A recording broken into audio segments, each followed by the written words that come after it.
Bonjour tout le monde, j'espère que vous allez bien. Merci beaucoup de nous avoir rejoints pour ce webinaire sur le télétravail. On va vous partager pendant 1h30 des bonnes pratiques, des conseils opérationnels et quelques retours d'expérience d'entreprise. Un petit mot d'introduction sur ces webinaires qui vous sont proposés en collaboration avec Logan et Goldmap pour s'engager dans la prévention. Vous avez en fait accès à un abonnement annuel avec 5 webinaires. Donc là, c'est le deuxième. Le premier était sur le sujet du sommeil. Donc des webinaires différents dans l'année, toujours à la même heure et au même format, en format distanciel. Et comme là, vous le voyez, le jeudi 10 juin, vous aurez un webinaire sur le sujet de la sédentarité et de l'activité physique, puis un webinaire sur l'alimentation saine. Et on clôturera l'année et le programme des 5 webinaires avec une conférence en ligne sur la gestion du stress et des émotions en entreprise. Voilà, ça c'était le petit mot d'introduction. Je vais vous inviter à utiliser un navigateur récent type Google Chrome pour ne pas avoir de problème pendant la diffusion du webinaire. Si vous avez des questions, évidemment, n'hésitez pas. C'est l'onglet de chat est là pour ça. Donc, moi, je serai là en tant que modérateur pour transmettre vos questions à Annabelle. On va vous envoyer à la fin du webinaire les slides de la présentation, l'enregistrement qui sera accessible pendant 7 jours et un livret pédagogique qui reprendra les grands conseils du webinaire animé par Annabelle. Justement, j'en profite pour introduire Annabelle. Annabelle, tu es ingénieure agronome, tu as travaillé pendant un peu plus d'une dizaine d'années en tant que manager dans le secteur de l'agroalimentaire et l'automobile. Depuis, tu t'es reconvertie dans le coaching en entreprise, tu t'es formé à la PNL et aux neurosciences. Et tes sujets de prédilection, c'est la motivation, la cohésion d'équipe, l'efficacité professionnelle, la gestion du temps et la qualité de vie au travail. Donc voilà, pas mal de sujets qui sont très pertinents aujourd'hui. Voilà, je vous souhaite à tous un très bon webinaire. Moi, je suis là pour la partie modération et je te laisse la parole, Annabelle. Merci Arthur. Bonjour à tous. Donc oui, rapidement juste les questions, hein, comme vous êtes trop nombreux, voilà, ça va être trop compliqué de prendre la parole. Donc le chat, moi je regarde un petit peu du coin de l'œil, mais c'est surtout voilà Arthur, s'il voit une question qui nécessite une réponse tout de suite, il me le dira. Et puis sinon, on consacre un petit peu de temps à la fin du webinaire, voilà, pour les questions vraiment. Soit c'est parce que j'ai pas pu y répondre avant, soit vous avez quelque chose d'un peu plus précis, et voilà, et vous voulez des détails. Donc, un rapide sommaire de ce qu'on va faire là pendant 1h30. D'abord, je vais vous parler un peu du contexte juridique. Alors, un tout petit peu, hein, je suis pas juriste, hein, vous l'avez compris, je suis coach et avant ingénieur, donc jamais de juridique. Mais je trouve que là, je trouve que c'est intéressant d'avoir quand même un petit peu, un tout petit focus sur le télétravail. Évidemment, une tendance qui s'installe, hein, bon, surtout en ce moment là. Surtout, ce qu'on va faire, c'est les points de vigilance et les bonnes pratiques, hein, au niveau du télétravail. J'ai fait aussi quelques slides, parce que je ne sais pas s'il y a des managers parmi nous, mais voilà, quelques pistes pour les managers. Et à la fin, un petit exercice voilà, pour se mettre en action, et puis questions-réponses. Donc, le petit slide juridique. Voilà, pour vous dire que, en gros, la réglementation sur le droit du travail, enfin du télétravail, donc elle existe depuis 2002. Voilà, un accord international, professionnel en 2005. Donc, vous voyez, c'est pas quelque chose de récent. Il y a même eu en 2017 des ordonnances Macron en cas de pandémie. Voilà, et donc avec un recours au télétravail plus souple pour les entreprises. Alors, ce qu'il faut savoir, c'est que le domicile est une extension du lieu de travail, hein, donc même réglementation pour l'entreprise, que ce soit un travail chez vous ou dans l'entreprise. Du coup, l'employeur a une obligation de santé et de sécurité vis-à-vis de ses collaborateurs, et une obligation de moyens et non de résultats. Donc, c'est pour ça qu'il peut vous demander, par exemple, l'assurance de votre domicile, l'attestation de sécurité électrique, etc. Et c'est aussi pour ça qu'il donne des conseils d'ergonomie, comme aujourd'hui, par exemple, qui fait faire aussi des formations bonnes pratiques, voilà, que vous aurez, j'ai vu qu'après, vous avez aussi un webinaire vraiment spécifique sur l'ergonomie. Moi, je vais l'aborder un petit peu, mais voilà, c'est vraiment important parce qu'on peut rapidement quand même se faire mal au dos, voilà, ou au cou. Bon, enfin comme en entreprise, hein, mais c'est vrai qu'en télétravail, bon, comme vous êtes loin, parfois c'est un petit peu plus difficile. Puis vous n'avez pas obligatoirement les mêmes moyens aussi chez vous, même matériel, que dans l'entreprise. Et évidemment aussi tout ce qui est charte de télétravail, hein, qui doit être négocié avec les instances du personnel, par exemple au niveau des horaires de connexion, déconnexion, les horaires aussi par exemple de réunion, de visio du coup, des moyens mis à disposition, qu'est-ce que vous pouvez demander, une chaise ou pas, etc. Combien de jours par semaine, etc. Oui, effectivement, ça concerne ça, le télétravail officiel.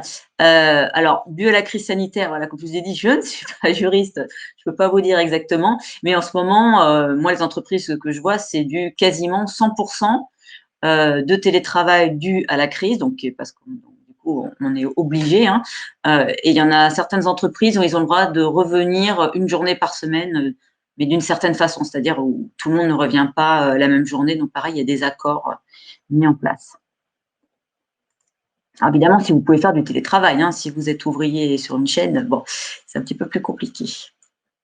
Alors évidemment, c'est une tendance qui s'installe, hein, donc en 2018, il y avait à peu près 3% des salariés qui pratiquaient le télétravail, alors de façon régulière et cadrée, hein, parce que des gens qui faisaient de temps en temps du télétravail pour X ou Y raison, ça, il y en avait beaucoup, mais d'une façon générale, voilà, il y avait quand même beaucoup moins de télétravail que maintenant.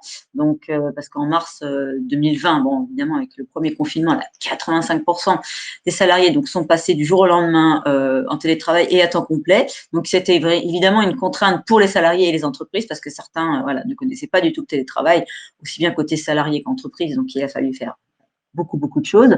Et ce qu'il faut savoir, c'est qu'en septembre, 25% des salariés sont encore en télétravail à peu près, et on considère que c'est ce qui va y avoir, enfin voilà, quand il n'y aura plus tous ces problèmes de crise sanitaire. Alors, je vois des petites questions sur la droite, je pense que j'y répondrai sur la fin. Enfin, je laisse Arthur regarder parce que sinon, je sens que je ne vais pas avancer sur le reste. Donc, on reprendra tout ça à la fin. Et donc, 89%, voilà, bah, n'ont pas l'habitude de télétravailler. Donc, il faut vraiment se rendre compte que c'est une vraie pratique qui change. C'est pas juste on fait exactement pareil à la maison. Et donc, derrière, bah, il faut mettre en place voilà, une vraie conduite du changement. Donc, avant 2020, bah, le premier but du télétravail, c'était de favoriser le bien-être du collaborateur, moins de fatigue, moins de transport, etc. Et puis maintenant, c'est vraiment devenu une nouvelle façon de travailler qui va, a priori, perdurer. Et voilà, les spécialistes disent que cette nouvelle organisation du travail, c'est à peu près pour 20 à 30% des salariés. Et évidemment, une nécessité d'accompagner ce changement, ce qu'on fait aujourd'hui justement pour vous expliquer comment on peut faire pour qu'il y ait un fonctionnement durable, que ça se passe bien et que ça n'exacerbe pas d'autres problématiques qu'on peut en avoir moins dans l'entreprise. Alors 90% des télétravailleurs interrogés jugent avoir gagné en qualité de vie personnelle, hein. Il y en a qui se sentent plus autonomes, plus efficaces, moins fatigués, un meilleur équilibre vie pro, vie perso, et bon, également le moyen de faire des économies, parfois le midi. Alors ça, c'est sûr que c'est pas en ce moment où on doit garder les enfants, etc. Bon, là, c'est beaucoup plus compliqué. On va dire que d'un point de vue général, en télétravail, voilà, c'est quand même des choses plutôt positives qui ressortent. Et également la possibilité de plus faire de sport, parce que c'est vrai que du coup, on peut le faire à d'autres moments de la journée, ou évidemment d'autres activités, hein, je ne sais pas, d'activités artistiques, ou d'autres activités sans que ce soit évidemment sportif. Mais voilà, plutôt des opportunités. Alors ça, c'était en 2019. C'est vrai que là, c'est un peu plus compliqué. Alors, juste avant de rentrer dans les points de vigilance, quelles sont les compétences clés du coup pour bien télétravailler? Donc là, voilà, quelques slides. Être autonome et organisé. Alors, d'un point de vue général, en fait, quand vous avez des problématiques en entreprise, en général, ces problématiques, elles s'exacerbent quand on est en télétravail. Alors, pour certains, ça pose aucun souci, mais pour d'autres, ça peut être plus compliqué. Donc, tout ce qui est, par exemple, planification des tâches, identifier ses priorités, parce que voilà, on n'est pas tout seul, en entreprise, alors que là, parfois, comme on est chez soi, on se dit, on va peut-être pas appeler pour tout le temps son manager pour savoir est-ce que je fais plutôt ci, plutôt ça. C'était plus facile, c'est sûr, en entreprise.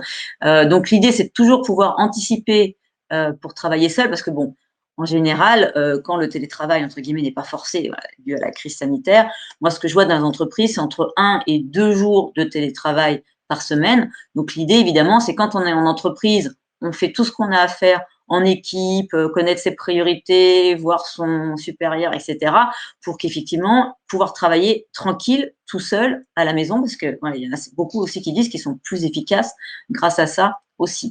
Et l'idée d'être son propre moteur. Alors tout ça, on reviendra dessus après, hein, sur les pistes d'action, mais ça, c'est aussi important d'être son propre moteur, force de proposition, parce que c'est vrai que, voilà, de la même façon, quand vous êtes au travail, vous avez un rituel, vous vous levez à telle heure, vous allez au travail, les autres autour de vous travaillent, donc c'est quand même plus facile que, voilà, si on est chez soi, on se dit, bon, du coup, je me réveille à quelle heure? Bon, sauf évidemment si on a des enfants qui, voilà, qu'il faut amener à l'école ou voilà, qui nous réveillent, mais sinon, c'est vrai que pour certains, ça peut être compliqué aussi de se mettre au travail, voilà, de s'habiller, enfin voilà, de faire comme si on travaillait, mais voilà, vous travaillez, même si c'est chez vous, et moi je vous conseille de faire tout pareil que si vous alliez en entreprise. Alors également savoir travailler en réseau. Hein, alors voilà, il y a des outils comme SharePoint pour s'organiser, voilà, mais c'est aussi ne pas non plus se dire que le télétravail égale je suis tout le temps tout seul et puis en entreprise je suis toujours avec des gens. Enfin, voilà, l'idée c'est d'être à peu près homogène et voilà, de savoir travailler en réseau et de évidemment du coup de maîtriser des outils collaboratifs. Donc là, je ne sais pas ce que vous avez comme outil parce que du coup il y a plusieurs types de personnes qui sont là à écouter, donc il n'y a pas que l'entreprise. Donc je ne sais pas, voilà, mais il existe obligatoirement des outils que vous pouvez utiliser aussi, même à titre plus perso, même entre vous, voilà, c'est important. Mais en général, on a tout ce qu'il faut dans l'entreprise quand on est en télétravail, surtout maintenant. Donc, je dis pas en mars l'année dernière, c'était bon, on s'organisait un peu comme on pouvait. Là, moi, les entreprises que je suis, il n'y a plus de soucis d'outils collaboratifs. Tout le monde a choisi ses outils, Teams, etc. Et puis, et ça se passe bien. Mais l'idée, c'est quand même aussi de se former parce que c'est quand même, voilà, parfois, c'est pas si facile que ça, ces outils collaboratifs. Alors, en visioconférence, moi, j'ai un outil différent quasiment par client. Bon, ça vaut le coup quand même de regarder, de prendre en main, voilà, parce que les problématiques informatiques en télétravail peuvent être vite chronophages et bon, et plutôt pesantes. Alors, également, la suite des compétences, c'est avoir, alors, compétences entre guillemets, mais avoir un logement compatible, hein, ça c'est sûr que il faut avoir un ordinateur, une chaise, un bureau, etc. Une surface minimum, si possible un environnement calme et agréable avec un minimum d'espace, surtout si vous avez d'autres personnes dans le logement, si vous avez un conjoint par exemple qui télétravaille aussi. Alors après, j'en vois aussi qui ont qu'un bureau, donc j'en vois qui switchent. Quand il y a vraiment un problème, enfin, besoin de concentration, d'animer, par exemple, là, comme une conférence, c'est moi qui ai le bureau, hop, puis après, je peux retourner dans la cuisine. Enfin, bon, voilà. Là, c'est évidemment avoir des bonnes règles par rapport à tout ça. Alors, savoir déconnecter, ça, c'est vraiment une compétence clé. On y reviendra beaucoup plus en détail tout à l'heure. Se fixer des limites. Et là, on est vraiment dans la discipline personnelle. Alors, c'est vrai que vous avez des chartes qui normalement vous permettent de vous connecter pas trop tôt et de vous déconnecter pas trop tard. Mais il y a vraiment une idée aussi de discipline personnelle. Hein. C'est pas que le manager qui va gérer ça, c'est vous aussi, hein, par rapport à vos objectifs, par rapport à ce que vous devez faire. Si vous êtes tout le temps connecté, que vous voyez vos mails tout le temps, enfin vos notifications mails tout le temps apparaître et que vous avez un dossier de fond à faire, enfin ça c'est comme en entreprise, je vous le conseille pas. Donc on reviendra aussi là-dessus. Et également travailler dans un climat de confiance. Donc là, bon, la confiance, la définition, hein, c'est de croire en quelque chose de commun. Donc l'idée là, c'est vraiment de partager, d'avoir des règles de télétravail explicites, claires. Donc ça, c'est au niveau de l'entreprise, dans la charte par exemple, et au niveau du manager, parce qu'il faut aussi adapter la charte. Hein. Il y en a où, voilà, il y en a où, enfin des entreprises où il y a des équipes qui vraiment doivent travailler ensemble tout le temps, d'autres où c'est beaucoup moins nécessaire, d'autres où il faut qu'ils travaillent en mode projet inter-équipe. Donc voilà, il faut que tout ça soit bien établi, parce que moi je vois des gens, enfin, moi j'ai des clients en ce moment, vraiment ils ont des webinaires, mais là c'est à 59, ils me disent bon bah j'en ai une nouvelle là de conférence là à 00, donc je dois vous quitter. Et puis c'est comme ça tout le temps, toute la journée, avec même pas une demi-heure le midi pour s'arrêter.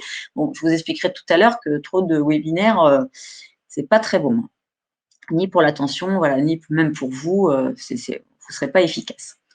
Donc voilà, donc bien faire attention qu'il y ait un climat de confiance, qu'on puisse dire aussi, bah voilà, là pendant 2 heures, je suis pas connectée, ça veut pas dire que je travaille pas, ça veut dire que j'ai quelque chose, voilà, à faire qui est un petit peu plus compliqué, donc je me déconnecte. Et faire attention aussi, moi ça m'a étonnée, mais en septembre, j'ai eu beaucoup de missions de cohésion d'équipe parce que bizarrement, le fait de ne pas se voir, bah, ça exacerbe certains conflits. On pourrait se dire, bon, les gens se voient moins, donc bon, ils y pensent moins, etc. Bah, moi, quand je suis revenue, enfin, quand on est quasiment tous revenus au travail voilà, en septembre, bah, vers septembre-octobre, j'ai eu pas mal de missions, de problèmes de cohésion d'équipe parce que voilà, bah, d'un côté, on se voyait plus, puis d'un côté, on se revoit.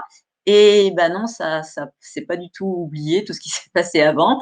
Et en plus, avec le stress, dont je vous expliquerai les mécanismes tout à l'heure, avec le stress, bah, on est un peu plus anxieux, donc on est moins, voilà, on est moins patient et bah, bizarrement, donc ça exacerbe les problématiques suite au télétravail. Voilà, donc l'idée maintenant, je vais revenir bien en détail sur chaque point. Alors, je voulais juste vous demander avant, parce que voilà, là, j'ai l'impression un peu de, enfin, je vous en reparlerai tout à l'heure hein, sur le fait de faire beaucoup de webinaires. Là, j'ai l'impression de parler un peu toute seule. Heureusement que j'ai mon chien à côté. Donc, l'idée, là, je vais quand même vous poser une petite question. Si vous pouviez répondre, voilà, alors rapidement, hein, m'expliquer quelle pause vous faites en télétravail. Parce que je trouve que voilà, enfin les pauses, on va voir après, hein, c'est vraiment important. Alors évidemment en entreprise aussi, mais en télétravail encore plus. Et je voulais voilà que vous me partagiez quelques petites pauses que vous pouviez faire. Voilà, sieste et goûter, en sachant que la sieste, du coup, le télétravail c'est bien parce que c'est quand même plus facile chez soi. Je sors le midi, parfait, café. Pause repas seulement, bon, c'est pas beaucoup ça. On verra tout à l'heure ce qu'on peut faire. Hein. 2 pauses, déjeuner, parfait, café, café. Ah, cohérence cardiaque, c'est bien, j'en parlerai tout à l'heure. Sport, marcher, s'occuper de ses enfants, ça peut être bien aussi. Repas, alors ça va très très vite. Hein. Regarder une série, parfait. Une sieste aussi, du sport. Sport, yoga, parfait. Du sport encore. C'est bien, il y a des sportifs. Hein. Bon, un peu de ménage aussi. Ok. Ouais, c'est une chance de faire des pauses, mais je vous expliquerai que voilà, c'est une bonne chose. Après, vous êtes plus efficace. Hein. Du vélo, téléphoner aux copines, ça peut être bien. Bon, clope, ça, je mets de côté. Jardinage, ok. Courir, parfait. Donc, comme on est beaucoup, j'attends encore quelques secondes et puis après, je vais avancer. Ok, marqué encore câlin à ses animaux. Oui, c'est sûr que moi, mon chien, il y a beaucoup de câlins aussi. Détente. Quand il fait beau, ça, c'est sûr que c'est plus agréable. Du sport, parfait. Il y a encore quelqu'un qui écrit. Je vais attendre 10 secondes.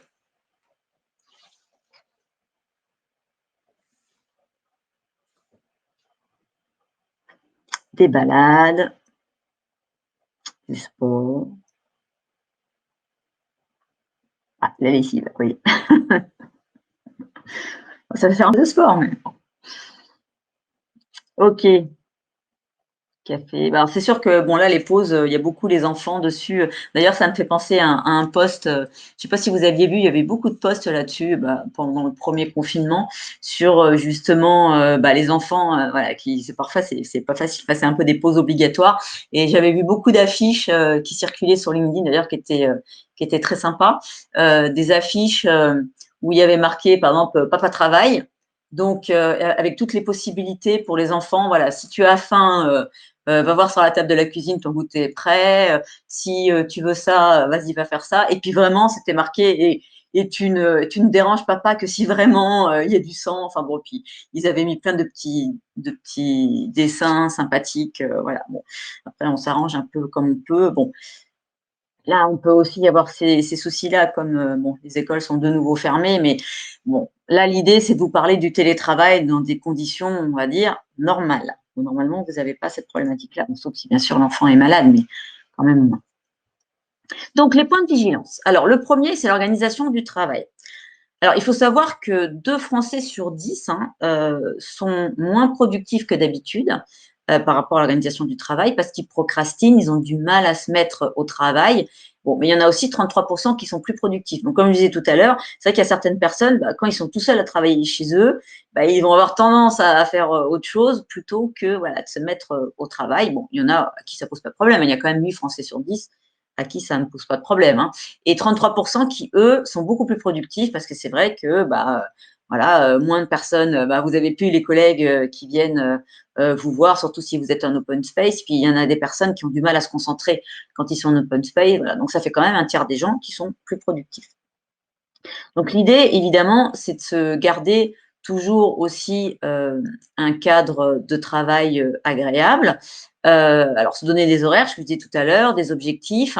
Alors, là, je vais vous expliquer un petit peu plus en détail comment ça fonctionne pour tout ce qui est to-do list. Alors, évidemment, ça fonctionne aussi en entreprise. Mais là, comme je vous dis, en télétravail, ça peut être exacerbé. Donc, l'idée, là, de la to-do list, c'est et je reviendrai après juste sur le Kaizen, c'est se décharger le mental. C'est-à-dire que moi, ce que je vous conseille, c'est de vous faire des to-do list. Alors, en général, on fait une master list et puis après, on se fait des to-do list à la journée. Alors, master list en général à la semaine. Bon, parfois, ça peut être au mois, ça dépend évidemment du type de travail que vous avez.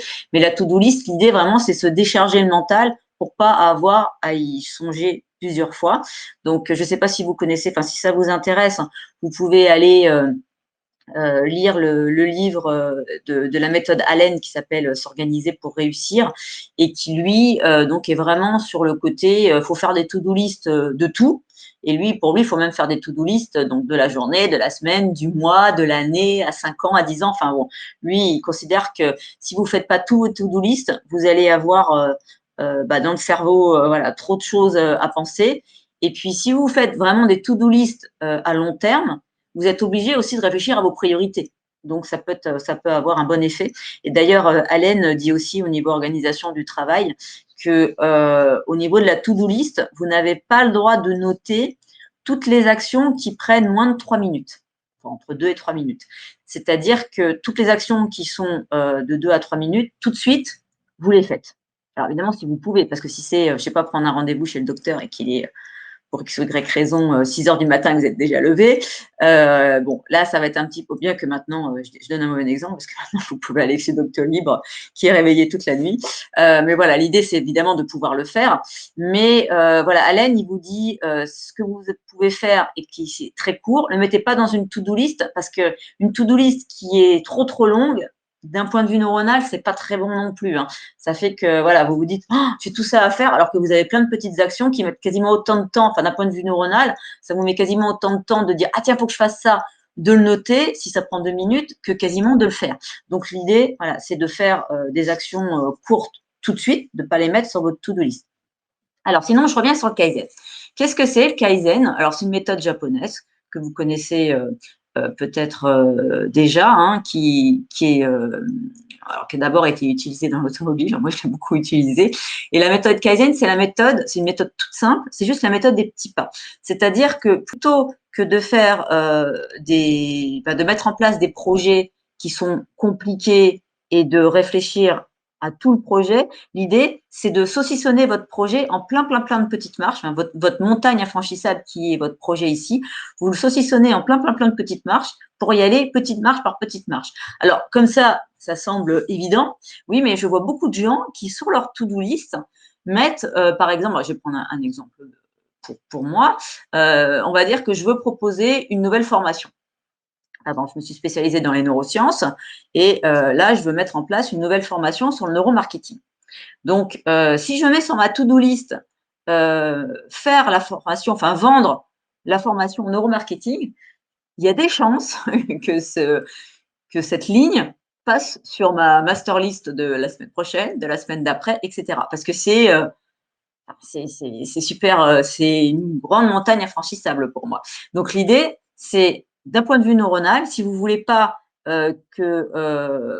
remettre toujours à plus tard ce que vous voulez faire, et parce que d'un point de vue neuronal, vous avez l'amygdale limbique, alors pas l'amygdale limbique ici, hein, quand vous avez mal à la gorge, mais l'amygdale limbique qui se trouve dans le cerveau limbique, qui gère vos émotions, qui se met en route quand vous mettez en place, quand vous voulez mettre en place quelque chose de trop important, trop compliqué, par exemple le 31 décembre, en général, il y a beaucoup d'amygdales limbiques qui se mettent en route parce que souvent, le 31 décembre, on se dit, allez, à partir de demain, je me mets au régime, je fais du sport, j'arrête la clope, comme j'ai pu voir tout à l'heure, etc. Je bois moins de café, enfin bon, etc. Et donc là, bon, vous allez peut-être réussir à vous inscrire à la salle de sport si vous ne faites aucun sport. Enfin bon, là, ça va être très compliqué, mais vous n'allez jamais y arriver à y aller à cause de l'amygdale limbique qui pense que comme ça vous stresse quelque part parce que c'est trop important d'un point de vue charge neuronale, elle vous empêche de le mettre en route et elle met en place plein de systèmes systèmes hormonaux qui font que vous allez avoir mal au ventre, vous allez vous sentir pas bien et donc vous n'allez pas réussir à le mettre en place. Je vous expliquerai tout à l'heure plus en détail comment ça fonctionne. Mais avec le Kaizen, ce système ne va pas se mettre en route parce que, par exemple, si vous voulez vous mettre, comme j'en vois certains qui disaient tout à l'heure, c'est bien, vous avez du temps pour vous mettre au sport. Si vous voulez vous mettre au sport, alors l'idéal, c'est 2h30 par semaine d'un point de vue physique et neuronal, en plusieurs séances évidemment. Si vous êtes à 0 minute et vous voulez vous mettre à 2h30, cette montée en infranchissable, vous la saucissonnez en plein de petites marches et vous mettez en marche, vous vous mettez en marche justement et vous montez chaque marche petit à petit. Donc, par exemple, la première marche, ça peut être juste je marche, je fais une pause de temps en temps pendant 5 minutes, 10 minutes et je vais marcher dehors et je reviens. Hein, c'est pas le sport, c'est pas obligatoirement je vais courir alors qu'il fait froid, qu'il pleut, etc. Hein, c'est plein de. Vous pouvez faire aussi, vous pouvez danser, vous pouvez juste marcher, vous pouvez, alors si vous avez la mer, parce que les piscines, c'est compliqué, mais aller nager, etc. L'idée, c'est de trouver le sport qui vous convient et donc vous faites petite marche par petite marche. Là, c'est 5 minutes pendant une semaine, 2 fois par jour, je m'arrête 5 minutes et je vais marcher. La deuxième semaine, ça peut être, si vous, par exemple, vous habitez au 2e étage d'un immeuble, vous ne prenez plus l'ascenseur, mais vous prenez l'escalier, etc. Et là, l'amygdale limbique, elle regarde, ouais, non, ça c'est bon, il peut y aller, etc. Et donc, dans la même chose, dans votre to-do list, moi, au lieu de mettre formation neuromarketing qui va attendre longtemps, tout de suite, dans votre to-do list, il faut marquer vos 3 premières petites actions, vos 3 premiers petits pas pour arriver à faire cette formation. Donc, par exemple, moi, ça va être, je vais déjà aller regarder sur Internet la définition du neuromarketing. Après, je vais voir quel bon bouquin il y a là-dessus pour voir s'il y a des connaissances que je n'ai pas. Après, mon 3e petit pas, ce sera peut-être aller voir si quelqu'un d'autre propose déjà une formation sur le neuromarketing pour voir à quoi ça ressemble. Vous voyez, donc ça, c'est des petits pas, c'est à chaque fois pas très longtemps. C'est assez facile, il suffit d'aller sur Internet ou d'acheter ou de lire un livre. Voilà, ça va bien se passer. Donc, vraiment, d'un point de vue neuronal, il faut faire des listes et faire attention que cette liste-là, elle soit bien dans le Kaizen et que dans cette liste-là, les actions très courtes n'y soient pas. Voilà. Alors, ça, évidemment, c'est aussi en entreprise, mais en télétravail, c'est encore plus important parce que, entre guillemets, on peut plus se perdre, on peut plus oublier des choses parce que, on travaille, entre guillemets, tout seul. Même si on peut faire des visios, etc., ce qu'on verra tout à l'heure. Hein. Mais bon, d'un point de vue neuronal, tout ce que je vous conseille par rapport à ça. Et également, faire attention à ce qu'on appelle le multitasking. Hein. Donc, interrompre le pro avec le perso et inversement. Quand vous êtes en perso avec du pro, regardez quand même ses emails, etc. Donc, ce qu'on appelle le multitasking, c'est-à-dire vous faites une visio, vous regardez quand même vos notifications mail, vous êtes en train d'écrire un compte-rendu de réunion et vous répondez quand même au téléphone, etc. Ce qu'il faut savoir, c'est que le multitasking, alors d'un point de vue neuronal, il est négatif, il n'existe pas. On n'est pas multitâche, même nous les femmes, je suis désolée de vous le dire.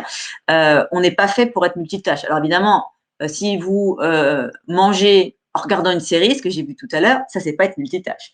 Mais voilà, regarder ses notifications, mails, etc., ça, c'est vraiment compliqué. On n'est pas multitâche. On augmente, ça a été prouvé, de 50% le risque d'erreur. Et surtout, on met beaucoup de temps, en fait, à se remettre dans la tâche. Hein. Alors, évidemment, ça dépend des gens, mais on met entre 1 et 5 minutes à se remettre dans la tâche. Par exemple, vous êtes en train d'écrire un compte-rendu de réunion, hop, vous regardez votre notification mail, vous regardez le mail, vous vous dites, évidemment, vous n'y répondez pas, alors que dans ces cas-là, moi, je vous conseille que si c'est pour faire ça, autant y répondre tout de suite.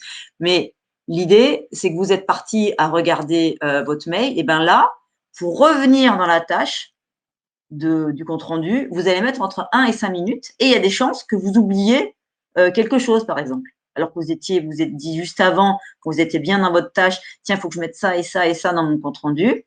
Et puis, le ça du milieu, le fait d'avoir regardé votre mail, de vous dire, oh là là, oui, c'est passé ça, il faut que je fasse ça, machin, vous revenez là, hop, vous oubliez un truc. Donc, un, vous perdez du temps, et deux, vous pouvez avoir un risque d'erreur. Donc, toujours, l'idée, c'est de vous dire, vous faites ce qu'on appelle, vous travaillez par batch, et surtout quand on est en télétravail. Et en plus, on peut plus se le permettre quelque part en télétravail, parce que normalement, on est moins perturbé par les autres.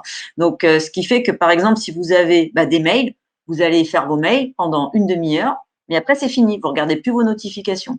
Vous allez dans votre compte-rendu, et votre compte-rendu, c'est une demi-heure. Bon, en sachant que nos plages de concentration, il faut savoir qu'elles sont à peu près de 45 minutes.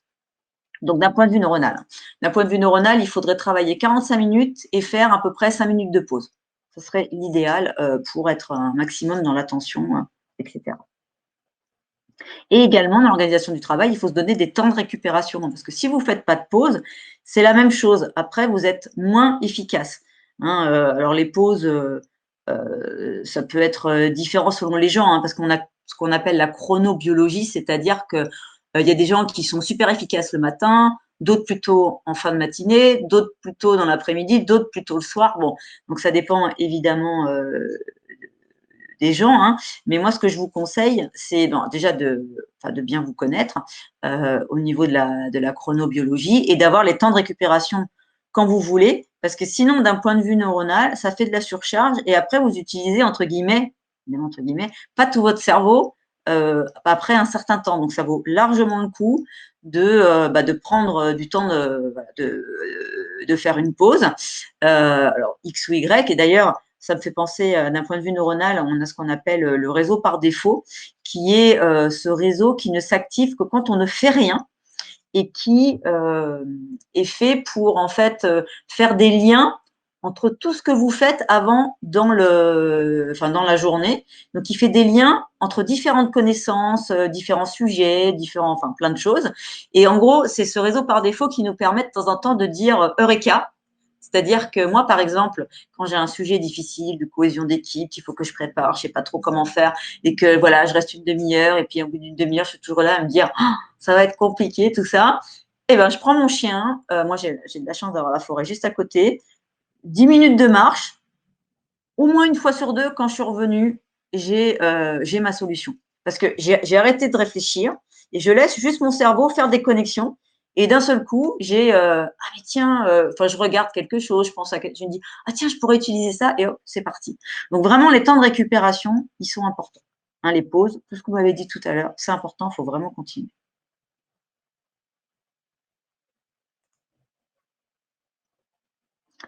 Alors, dans l'organisation du travail, également, dans ce que je vous ai dit tout à l'heure, déjà, anticiper sur les tâches qui pourraient être plus adaptées aux journées en télétravail. Le côté, oui, alors pour répondre, ça s'appelle le réseau par défaut. Ça s'appelle comme ça, un peu bizarre, mais ça s'appelle comme ça. Et donc, le côté concentration versus interaction. Donc, l'idée, c'est vraiment quand vous avez besoin d'interaction. Alors, évidemment, ça peut se faire quand même dans les webinaires. Moi, je fais quand même des interactions, voilà, mais c'est quand même beaucoup plus compliqué. Ce que je vous dirai tout à l'heure, beaucoup plus en détail sur tout ce qui est webinaire. Donc, travailler par salve, je vous l'ai dit, donc pas de multitasking.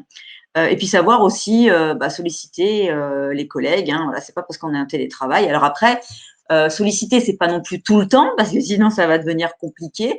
Par exemple, moi, les managers, là, j'en vois qui me disent, moi, par exemple, de 11h à midi, tous les jours, je prévois rien. Et mes collaborateurs savent que s'ils ont quelque chose à me dire, voilà, c'est de 11h à midi. Alors évidemment, il fait aussi des points réguliers. Alors selon évidemment le type de travail que vous avez. Moi, je vois des managers qui font des points tous les jours. Alors soit avec tous leurs collaborateurs, soit un par un. Il y en a, c'est toutes les semaines, il y en a, c'est toutes les 2 semaines. Bon, voilà, ça dépend du type de travail que les personnes font et comment ça se passe. Mais voilà, ça peut être aussi ça. C'est juste au cas où, je suis dispo. Pour pas avoir l'impression, parce qu'on a beaucoup plus l'impression là de gêner, parce qu'on ne sait pas du tout ce que fait l'autre, alors que dans l'entreprise, en général, on sait plus que, on sait que notre boss, là, il est en réunion avec telle personne, on l'a vu passer. Là, on sait qu'on vient juste de le voir passer à la pause. On se dit, tiens, bah, on va peut-être y aller, comme ça, on va prendre un café avec lui, puis on va voir ce que ça donne. Est-ce que j'ai oublié quelque chose là-dessus? Non, je ne crois pas. Est-ce que je vois des questions? Non. Alors, il y a une personne qui a écrit, et là, on ne voit pas ce qu'elle a écrit. Donc, bon. Ah oui, si, juste ce que je voulais vous dire aussi, on en reparlera tout à l'heure plus en détail, mais tout à l'heure, j'ai vu marquer sieste. Ça, c'est une bonne pause, la sieste. Parfois, c'est difficile à faire. Donc, il y a aussi une méthode pour faire la sieste qui s'appelle la cohérence cardiaque. D'ailleurs, j'ai vu quelqu'un aussi dire qu'elle faisait de la cohérence cardiaque. Donc l'idée, là, de la cohérence cardiaque, c'est juste une façon particulière de respirer. Et quand vous en faites à peu près 5 minutes, ça correspond à une pause à peu près de quart d'heure. Alors, je vois une question. Bon, elle est un peu longue. Je continue et je laisse Arthur la noter. On regardera tout à l'heure. Parce que sinon, je vois que le temps avance. Ouais,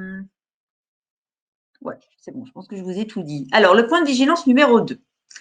Perte du lien et d'isolement. Bon, ça, je pense qu'on en est tous conscients. Hein. L'environnement professionnel a vraiment un besoin d'entretenir des relations. On a vraiment besoin d'entretenir des relations agréables avec ses collègues. Alors, non, ça dépend des gens, mais je vois des gens, le travail à distance est vraiment très difficile pour eux, comme évidemment, je vous l'ai dit tout à l'heure, là, c'est pas qu'on est en 100%. Quand c'est 1 ou 2 journées par semaine, normalement, c'est beaucoup moins important, mais il faut faire quand même attention, hein, parce que voilà, beaucoup de gens disent avoir des relations quand même agréables avec leurs collègues, quoi. Hein, c'est vraiment important. Et bon, pourtant, il y a peu de gens qui prennent des nouvelles de leurs collègues. Tout à l'heure, j'ai vu que dans les pauses, il y a des personnes qui peuvent appeler. Je pense que c'est intéressant aussi parfois juste d'appeler pour appeler, sans avoir quelque chose, un travail à faire par rapport à ça. Donc, l'idée là, c'est de partir plutôt donc, perte d'isolement, je vous passe le deuxième slide, sur évidemment des visios, hein, parce que quand vous avez un contact visuel avec les gens et pas toujours que du téléphone ou des mails, bon, on a l'impression d'être un peu quand même en perte d'isolement. Et donc, par rapport à ça, justement, je voulais vous faire un petit focus sur les visios. Alors moi, ce que je vous conseille, c'est d'allumer quand même votre vidéo au début. Alors, je sais que parfois, ça peut être compliqué parce qu'il n'y a pas assez de bande passante, etc. Et donc, c'est sûr que si après, on n'entend plus parce que ça s'arrête, c'est un peu compliqué. Mais si possible, du contact visuel au début parce que le non-verbal est important. Évidemment, vous cadrez bien votre écran. Moi, on voit juste le nez là-haut, en dessous. Bon, évidemment, vous faites ça. Mais l'idée, c'est je voulais vous expliquer aussi un peu plus comment fonctionne en fait votre cerveau quand vous êtes en visio. Alors, d'abord, vous avez une fatigue visuelle. Bon, ça, c'est un peu évident. Hein. Je pense que si quelqu'un ici a fait des visios une journée entière, voilà, sans s'arrêter, c'est beaucoup plus fatigant que si on est juste en réunion pour X ou Y raison toute la journée. Moi, donc, qui fait des formations, jamais maintenant je fais une formation en classe virtuelle toute la journée. Ça dépasse pas 1h30, 2 heures. Après, c'est vraiment trop fatigant. Donc déjà, vous avez de la fatigue visuelle. Vous avez de la fatigue mentale parce qu'en fait, vous n'avez pas le même non-verbal, hein, tout ce qui est communication non-verbale, donc les gestes, les yeux, mon regard, etc. Vous l'avez pas du tout de la même façon parce que moi, là, je vous regarde, mais je regarde mon écran, donc on ne se regarde pas les yeux dans les yeux. Donc, il va y avoir des soucis derrière pour comprendre le langage corporel de l'autre. Alors, surtout si vous arrêtez la visio. Alors, évidemment, dans le ton, dans la façon de dire, on entend aussi du langage non verbal, hein, même dans les silences. Mais bon, c'est quand même beaucoup mieux si on peut avoir la visio. Parce que, donc, on a plus de difficultés, en fait, pour s'appuyer sur le langage corporel de l'autre. Donc, ça donne des problèmes de concentration. Et ça peut aussi donner des problèmes d'interaction. En fait, il faut un effort supplémentaire pour comprendre ce que l'autre fait. Je vous donne un exemple. Quand vous êtes en réunion où tout le monde est là, il y a rarement des gens qui se coupent la parole, des gens qui, voilà, ou des longs silences parce qu'on ne sait plus qui doit parler, c'est parce que vous voyez en non-verbal les gens qui s'apprêtent à parler. Et d'ailleurs, ça, c'est lié, enfin, c'est une partie de vos cerveaux qui s'appelle les neurones miroirs et qui le voient sans que vous ayez à l'interpréter. Hein. Vous savez quand quelqu'un, parce qu'il y a un petit mouvement d'épaule, la personne se met un petit peu plus en avant. Enfin, vous voyez que la personne va parler, donc en général, il n'y a pas ce problème de fluidité de la conversation. Alors que moi, je vois en visio, souvent, quand on est, parce que, voilà, si c'est une visio pour une équipe et quand une équipe de 10, on est obligé d'être à 10, là, je vois beaucoup de gens qui s'interrompent et quand on s'interrompt en visio, on entend beaucoup moins bien que quand on s'interrompt aussi en face à face. Donc, du coup, tout le monde s'arrête et on ne sait plus qui doit parler, etc. Voilà. Donc, ça demande du coup un effort supplémentaire aussi au cerveau pour être beaucoup plus attentif à la communication non verbale qu'il peut voir avec les petites vidéos que quand vous êtes en face à face. Donc, aussi l'idée de faire des visios pas trop longues. Alors, évidemment, vous avez aussi parfois des problèmes de vidéos qui s'arrêtent, enfin bon, tous ces problèmes-là qui évidemment en rajoutent. Et puis, vous avez aussi une difficulté dans la compréhension de l'autre, parce que donc, du fait du non-verbal et du fait aussi que on n'est plus en synchronicité au niveau du regard. Parce que là, comme je disais tout à l'heure, il faudrait vraiment que je regarde ma caméra en haut pour qu'on ait l'impression de se regarder. Puis de toute façon, moi, là, je ne vous vois pas. Et ce problème de synchronicité fait qu'on a peut-être un petit peu moins confiance, qu'on sait moins ce que va dire l'autre. Enfin, voilà, les neurones miroirs ont plus de mal à décoder ce que l'autre veut dire, donc on a plus de difficultés, et donc on se concentre beaucoup plus, et donc ça fatigue. Voilà. Qu'est-ce qu'il y a d'autre aussi? Alors, l'autre aussi difficulté, alors là, c'est pour plaider au fait que moi, je pense qu'il faut mettre de la vidéo au début pour justement établir ce contact, avoir quand même du non-verbal, les gens, voilà, qu'il y ait plus de liens. Mais après, ça peut être bien aussi de l'éteindre parce que je vois aussi des gens qui voient leur image et ça les perturbe aussi parce que du coup, on se regarde, oh là, est-ce que mes cheveux ils sont bien, etc. Donc, ça peut être aussi la difficulté. Et puis, justement, on demande beaucoup plus d'attention sur le visuel qu'on ne comprend pas obligatoirement. Alors que si vous avez d'un seul coup pu que la parole, du coup, vous n'avez plus cette source de distraction-là. Donc, moi, je vous conseille de mettre la visio au début, que quand vous êtes vraiment dans le cœur du sujet, que c'est quelque chose d'un peu compliqué, qu'il faut regarder, par exemple, des slides, comprendre quelque chose, prendre une décision, etc., vous coupez et vous pouvez le remettre après. Évidemment, ça dépend des gens. Moi, je vois des gens qui sont tout le temps en visio, ça leur pose aucun problème. Voilà, c'est une question. Alors, ça peut être aussi une question d'âge et de facilité par rapport à ça. Quand on a toujours connu les écrans tout le temps, c'est sûrement plus facile que pour nous, voilà, où on n'avait pas tout le temps avant, qu'on avait du bon face à face qu'on connaissait, voilà. Mais c'est donc plus difficile, voilà, parce que voilà, par rapport à votre cerveau. Et évidemment, ça, c'est valable si vous avez aussi beaucoup de gens en face de vous. Pardon. Ça peut être encore plus compliqué. Est-ce que j'ai des choses à vous dire par rapport à tout ça? Non. Voilà, donc l'idée, c'est donc aussi de faire des pauses. Donc quand vous êtes beaucoup en visio, faites des pauses régulièrement, même si vous ne coupez pas la visio, mais allez faire des pauses, surtout pour la fatigue visuelle. Et donc arrêtez de temps en temps aussi la caméra. Et puis donc, il y ait des règles aussi explicites, c'est-à-dire ne pas non plus forcer, mais se dire au début, voilà, ça serait bien qu'on mette la caméra pendant un quart d'heure pour prendre des nouvelles, etc. Et puis dès qu'on est dans le fond du sujet, on s'arrête, etc. Voilà, pour pas non plus forcer les gens et leur expliquer que ça sera plus facile après, voilà, au niveau pour continuer. Alors également, donc au niveau du perte d'isolement, alors bon, il y a aussi au niveau des visios, mais je pense que maintenant on utilise quand même bien tout ce qui est outils, mais utiliser aussi pas que des slides, utiliser les tableaux blancs, faire des murs de post-it pour que les gens aussi aient des choses à faire, que les autres aussi puissent écrire, etc. Parce que c'est vrai que quand il n'y a qu'une personne comme moi qui parle, si vous aviez ça toute la journée, à force, c'est bon pour le problème de concentration, ça peut être compliqué. Donc, voilà, essayez d'utiliser aussi tout ce qui se passe avec le chat, voilà, faites différentes interactions. Voilà, ça peut être bien. Est-ce que j'ai oublié quelque chose? Non, je ne crois pas. Je regarde. Ah, aucun problème avec mon image, parfait. Donc, par rapport perte de lien et d'isolement, moi, je vous conseille de garder aussi des contacts informels pour des moments de convivialité, pas toujours pour le travail, juste on s'appelle, comme on fait dans l'entreprise en fait, hein. Mais sauf que là, la pause café, voilà, on la fait toute seule en général. Euh, mais voilà, garder des contacts informels, rester visible et se tenir informé, parce que parfois il y a des gens, moi je vois, qui n'ont plus que des contacts qu'avec leur manager, et comme ils ne travaillent pas avec d'autres personnes, bah, ils ne voient plus du tout d'autres personnes. Donc si c'est possible, essayez voilà, de rester visible, voire de travailler en binôme. Moi j'en vois beaucoup qui font ça en ce moment, qui travaillent en binôme, pas obligatoirement d'un point de vue technique, hein, mais juste ils sont en binôme et ils se tiennent au courant si ça va bien, si ça se passe bien. Et pas obligatoirement de la même équipe, hein, ça peut être juste parce qu'il y a des affinités. Donc ça peut être aussi un moment aussi pour découvrir des nouveaux liens avec d'autres personnes. Bon. Alors soit c'est l'initiative de l'entreprise qui propose avec des bourses voilà, sur vos intranets, et puis d'autres, pourquoi pas, enfin, il ne faut pas toujours attendre que l'entreprise fasse quelque chose ou son manager, ça peut être aussi à vous de vous dire, tiens, là, ça serait bien de faire un binôme avec telle personne, de proposer. Le point de vigilance numéro 3, donc là, c'est tout ce qui est connexion. Alors, 32% des gens ont le sentiment en ce moment de passer plus de temps à travailler à distance que lorsqu'ils étaient au bureau.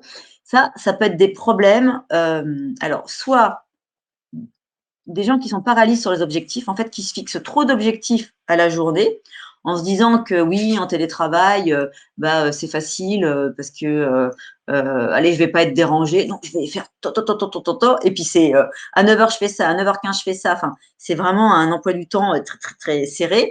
Alors déjà, dans l'entreprise, moi, je vous conseille toujours d'avoir des plages d'urgence où vous faites rien et vous gérez les problématiques qui vont vous arriver. Alors, pour certains, ça peut être une demi-heure, mais pour d'autres fonctions, ça peut être 2-3 heures par jour, hein. Donc voilà, je vous conseille de ne pas avoir des objectifs voilà, tout serré, par exemple, puis des visios les unes après les autres. Enfin, il y a un moment, il faut faire autre chose. Puis avoir aussi des horaires pour s'arrêter le soir et fermer l'ordinateur. On en reparlera un petit peu plus tout à l'heure, mais voilà, ça c'est important aussi par rapport au sommeil, hein, de connecter. Voilà, et donc bien se mettre d'accord avec le manager sur ses plages de travail, les temps attendus de connexion. Et un petit message au manager, parce qu'en général, c'est les managers. Il y a des outils qui existent. Alors, vous avez peut-être aussi des outils dans l'entreprise, mais il y a des outils aussi comme Boomerang qui existent pour programmer l'envoi des emails. Parce que moi, je vois des managers qui disent oui, moi, je vois pas le problème, j'écris mes mails à 11h et donc je les envoie à 11h. Bah oui, mais il suffit que votre collaborateur, il voit juste qu'il a une notification email pour que ça le perturbe. Donc, l'idée, c'est s'il y a des chartes, il y a des plages de travail, c'est pour tout le monde et d'autant plus le manager, là, doit être exemplaire par rapport à ça. Donc, après, si vous voulez travailler à des heures pas possibles, bon, moi, je ne vous conseille pas, mais voilà, ne mettez pas vos collaborateurs là-dedans et donc, envoyez-les pour que ça parte le lendemain matin, par exemple. Voilà. Je vais en profiter pour vous poser, voilà, l'envoi différé. Poser une petite question. Est-ce que vous arrivez à vous déconnecter à l'heure que vous voulez? Répondez-moi rapidement. Au moyen pour couper les collègues toxiques, oui. Oula, alors ça va vite là. Non, non, oui, oui, il y a beaucoup de non quand même. Alors c'est sûr que c'est une discipline, hein. Effectivement, Audrey, ça vient de. Pour vous, ça vient surtout de. Oui, bon, il y a quand même. Ah, de plus en plus, c'est déjà ça. Il y a quand même pas mal de non. Ça dépend des jours. Oui, alors évidemment, ça dépend des jours, hein. C'est comme en entreprise, hein. Il y a des jours où vous allez partir à l'heure et puis d'autres où vous n'allez pas. Décalage avec les collègues aux USA. Alors dans ces cas-là, ça veut dire qu'il faut aussi que vous soyez décalé parce que sinon, vous commenciez aussi du coup plus tard le matin. Grâce aux enfants, oui, ça aussi, ça permet. Ouais, arriver à couper le téléphone. Faut éduquer son manager aussi. Ça peut. Et après, mais c'est une vraie discussion que l'entreprise doit avoir, après que vous devez avoir C'est pareil en présentiel, oui. Mais après, moi, pour moi, ça, c'est vraiment une discipline personnelle aussi. Parce que quelque part, si vous dites jamais non, bah, ça continue de l'autre côté.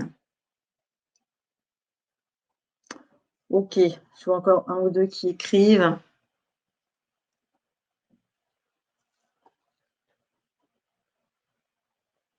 Alors après, il faut voir. Ouais, moi, je pense aussi que c'est une discipline. Après, il faut voir aussi si vous n'arrivez pas à vous déconnecter parce que les autres, quelque part, vous forcent à vous connecter. Genre, si votre boss il vous met une réunion à 19h, bon, bah, c'est sûr que ça va être compliqué. Enfin, normalement, ça, c'est dans quasiment toutes les entreprises que je connais, c'est interdit. Enfin, en tout cas, dans les grandes. Enfin, dans les petites, c'est un petit peu différent. Mais après, c'est aussi à vous de voir comment vous avez géré votre temps. Donc, tout à l'heure, on disait il faut avoir des plages, je vais pas y arriver, pour les urgences.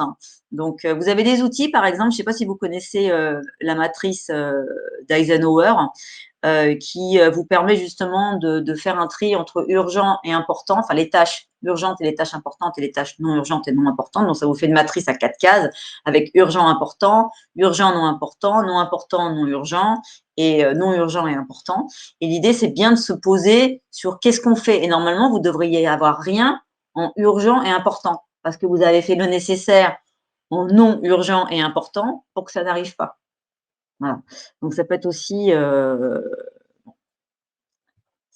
une façon de vous dire que c'est peut-être aussi votre organisation personnelle qui fait que vous avancez trop. Et là, c'est de se dire, voilà, je me déconnecte quoi qu'il arrive. Alors, je vois qu'ils écrivent encore. Oui, normalement, quand vous n'avez pas de trajet, et comme je vois certains qui ont vraiment des trajets très très longs, logiquement, vous devriez pouvoir vous organiser pour vous déconnecter à temps. Alors, c'est la matrice d'Eisenhower. Arthur, il va vous l'écrire. On pourra revenir après si ça vous intéresse dessus sur la fin. Et puis après, vous pouvez aussi, je vois des gens qui ont des difficultés aussi à évaluer la durée d'une tâche. Donc ça aussi, ça peut être une source de problématique par rapport au temps de déconnexion. Donc moi, ce que je vous conseille, c'est ça peut être vous avez un emploi du temps où vous mettez les durées de chaque tâche que vous pensez avoir, et puis après, vous mettez vraiment le temps que vous avez mis à mettre réellement la tâche, enfin à faire réellement la tâche, et après voir la différence. Parce que parfois, il y a un principe dans la gestion du temps, c'est que si vous vous dites, tiens, là j'ai 1 heure pour faire ça, il y a des chances que le temps va se dilater pour effectivement que vous mettiez 1 heure. Donc parfois, c'est bien aussi de se dire, non, allez, ça, je le fais en une demi-heure. Ça sera peut-être pas parfait, donc c'est sûr que pour les perfectionnistes, ça peut être difficile. Ça sera peut-être pas parfait, mais il faut mieux que je fasse ça en une demi-heure à 90%. Voilà, peut-être qu'il y aura un petit truc, que le slide ne sera pas génial ou que dans le compte rendu, ça ne sera pas exactement. Mais grâce à ça, je vais faire autre chose qui est beaucoup plus important. Donc la matrice Eisenhower vous permet aussi, de vous dire ce qui est vraiment important. Ça, c'est vraiment ma priorité. Et ça, je le mets de côté. Et ce qui n'est pas la priorité, du coup, il faut moins de temps, quoi. Alors, dans le temps de vigilance numéro 3, donc toujours le temps de connexion pour une performance durable. Donc, l'idée, c'est de vraiment se fixer, voilà, vous étiez plusieurs à me le mettre, une discipline personnelle pour donc tout ce qui est temps de pause, savoir déconnecter, pour une performance durable. Faire attention à tout ce qui est présentéisme à distance, parce que moi, je vois des gens qui sont tout le temps connectés, mais plus parce qu'au cas où il y a quelque chose qui arrive, et puis pour montrer que je suis là, etc. Bon, ça, faut faire attention. Il faut que le manager vraiment mette en, ce qu'on disait tout à l'heure, un climat de confiance pour qu'il n'y ait pas cette problématique-là, et que quand on attend des informations, ok, mais on n'est pas à regarder ses emails toutes les 5 minutes, quoi. Alors, toujours mode Kaizen, c'est-à-dire quand vous mettez en place des actions, vous dites pas, alors, moi, je regarde mon mail tous les 5 minutes, à partir de demain, je regarde mon mail 2 fois par jour. C'est pas très, très réaliste, ça va vous stresser. Donc, l'idée, c'est qu'au lieu de que ce soit 5 minutes, déjà, c'est toutes les 10 minutes. Et puis après, vous ferez toutes les 15, etc., jusqu'à arriver à regarder vos emails 3, 4 fois par jour. Ça serait quand même beaucoup, beaucoup mieux. Alors maintenant, je voulais vous parler du stress. Je vous ai dit tout à l'heure, hein, donc il faut un temps de récupération pour éviter ce que le burn-out. Donc, burn-out, on entend beaucoup parler, hein, c'est le fait voilà, de rentrer en dépression parce que voilà, on est trop stressé. Alors, au niveau du stress, je voulais vous expliquer comment ça fonctionne.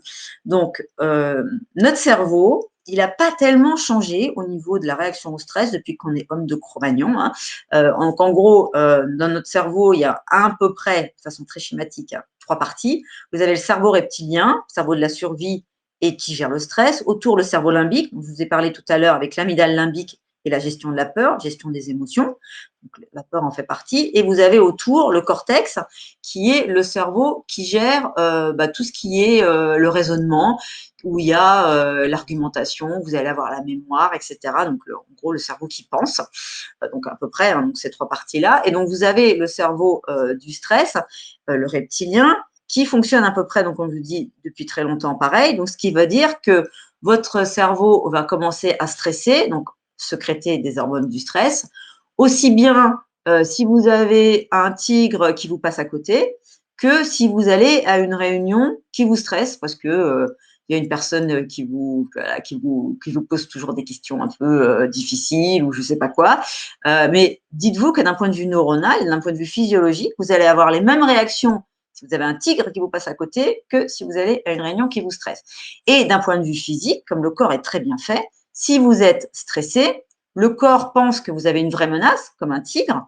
Donc, qu'est-ce qu'il fait? Il met en place tout un système hormonal de sécrétion de cortisol et de noradrénaline qui vous permet alors de faire des choses très très bien si effectivement il y a un tigre à côté parce qu'il vous permet de courir plus vite, il vous met tout le sang dans les bras et dans les jambes, il vous horripile les poils pour pouvoir transpirer plus pour pas vous échauffer si vous avez à courir à longtemps parce que le tigre, il vous court après. Ça vous horripile, ça vous dilate, pardon, les pupilles pour voir plus loin. Parce que pareil, si vous devez courir, il faut voir s'il y a des arbres sur lesquels pouvoir monter. Puis comme ça, vous pouvez voir aussi mieux la nuit. Ça, vous, pareil, si jamais il y a un abri, vous le voyez mieux, enfin, etc. Et donc, quelque part, quand vous êtes stressé, ça veut dire que vous transpirez, que vous êtes tout rouge, etc. Et ça va être la même chose. Donc, s'il y a le tigre qui vous passe à côté, ou si vous allez à une réunion. À la réunion, ça va être plus embêtant parce que voilà, d'être tout rouge, enfin bon, de transpirer. Et puis alors, donc, si vous êtes stressé, vous êtes dans la partie du cerveau, donc le reptilien, donc vous n'avez pas accès à votre cortex. Donc, en plus, quand vous êtes stressé, vous n'avez pas accès à votre argumentation, à voilà, tout ce qui est prise de recul. Donc, ça vous est sûrement déjà arrivé d'aller à une réunion qui vous, voilà, ne s'est pas très très bien passée, on vous a posé des questions. Et puis vous sortez de la réunion et 10 minutes, un quart d'heure après, voilà, quand le cortisol a commencé à partir et que vous êtes remonté un peu dans le cortex, vous vous dites oh, mais pourquoi quand il m'a dit ça, je ne lui ai pas dit ça? Ben, c'est normal parce que vous étiez dans la partie du cerveau qui est stressée. Donc tout ça pour vous dire que quand on vous dit qu'il y a du bon stress et du mauvais stress, en fait, il y a du stress qui est normalement bon parce que ça vous permet de combattre voilà, une grosse bestiole ou de vous enfuir, ou aussi ça vous permet aussi le cerveau reptilien aussi a une troisième réponse qui est le côté je fais le mort pour essayer que voilà le tigre ne me voit pas. On ne sait jamais. Donc voilà, vous avez ces 3 réponses-là. Et donc, il n'y a pas de bon et de mauvais stress. C'est que le corps, il pense vraiment que quand vous stressez en allant à la réunion, en mettant en place tout ce cortisol, bah, ça va vous aider. Sauf que ça ne vous aide pas. Et le problème aussi, c'est que quand vous avez un tigre, que vous courez, etc., bah, le cortisol, il est utilisé, dans l'adrénaline aussi. Si vous allez en réunion, il n'est pas utilisé. Et donc, le cortisol, 3 minutes enfin à peu près 3 à 5 minutes de stress. Donc, ça vous crée du cortisol qui reste à peu près 5 heures dans le sang. Donc, c'est pour ça que vous n'êtes pas bien. Par exemple, si vous êtes disputé avec quelqu'un, vous n'êtes pas bien pendant la dispute, évidemment, et après, pendant quelques temps, parce que voilà, il reste le cortisol. Et le problème du cortisol, c'est que ça vous grignote l'ADN, les neurones, ça vous fait des ulcères à moyen terme, des cancers à long terme, et ça vous fait tout ce qui est maladie psychosomatique. Donc, maladie psychosomatique, c'est j'ai mal au ventre, j'ai de l'eczéma, j'ai des vertiges, j'ai mal à la tête, j'ai mal au dos, tout ça, tout ce qui est maladie psychosomatique où vous n'avez pas une cause, ou je sais pas, vous êtes tombé, c'est normal de vous avoir fait mal, par exemple au dos. Et donc, et ça, c'est ce qu'on appelle aussi, le burn-out. En fait, c'est quand vous avez trop de cortisol dans le sang et vous arrivez le fait, la courbe de stress, c'est que quand vous êtes trop stressé souvent, vous avez toujours du cortisol dans le sang et vous arrivez à la fin au burn-out, c'est-à-dire que là, c'est votre corps qui physiquement vous dit stop. Et effectivement, la cohérence cardiaque permet d'enlever le cortisol du sang. Alors, pour enlever, je profite quand même de vous dire ça, si on n'est pas là-dessus, mais le cortisol, il s'enlève comment? En faisant du sport. C'est pour ça que toutes les pauses tout à l'heure, sport, c'est très, très bien. Le cortisol, parce qu'il se retrouve dans la sueur. Le cortisol s'enlève aussi quand vous pleurez. Il se retrouve dans les larmes. C'est pour ça qu'on est soulagé quand on pleure. Le cortisol aussi s'enlève quand on rit. Une très bonne chose de rire. Et le cortisol s'enlève quand vous faites de la cohérence cardiaque. Donc, qu'est-ce que c'est la cohérence cardiaque? C'est juste une façon particulière de respirer qui est assez lente. Alors, pour certains, c'est très lent. Donc, toujours mode Kaizen. C'est parce que la respiration, donc en cohérence cardiaque, c'est 6 respirations par minute. Donc, en gros, vous inspirez sur 5 secondes et vous expirez sur 5 secondes. Il faut au moins en faire ça 5 minutes pour pouvoir, après, derrière, enlever tout le cortisol que vous avez dans le sang. Donc, si 6 respirations par minute, c'est trop lent, Kaizen, vous commencez par 8, puis 7, puis 6. Il existe des applications, merci Aude, comme Respire Relax, qui vous permet justement de passer de 8 à 7 à 6. C'est juste, vous avez une petite bulle, vous inspirez avec la bulle, vous expirez avec la bulle. Voilà.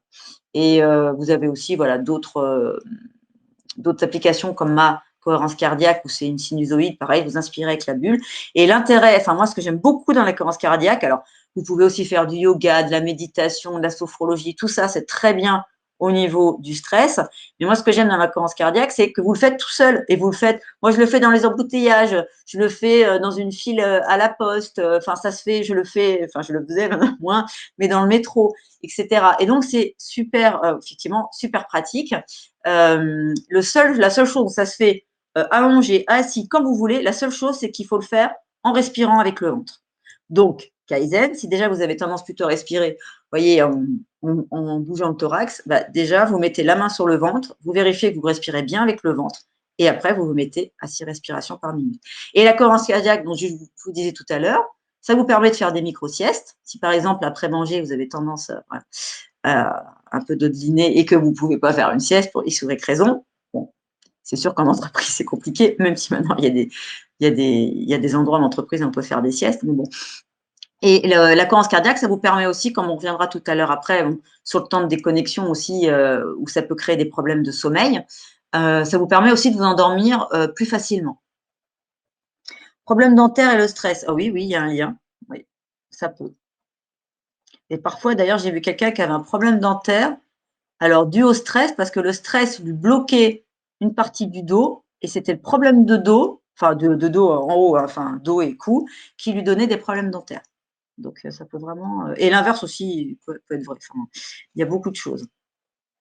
Donc, de toute façon, moi, je vous conseille de faire la cohérence cardiaque parce que c'est facile à mettre en place. Voilà, vous avez… prenez votre téléphone, vous avez tout de suite l'application qui est gratuite. Et en plus, ça vous stimule les défenses immunitaires. Quand vous faites 5 minutes de cohérence cardiaque, ça vous stimule les défenses immunitaires pendant 6 heures. Donc, vraiment, la cohérence cardiaque, s'il y a quelque chose à faire, je vous conseille ça. Et puis donc après aussi pour tout ce qui est déconnexion le soir, ça vous permet d'aller plus vite dans le sommeil si vous êtes un peu trop connecté avant.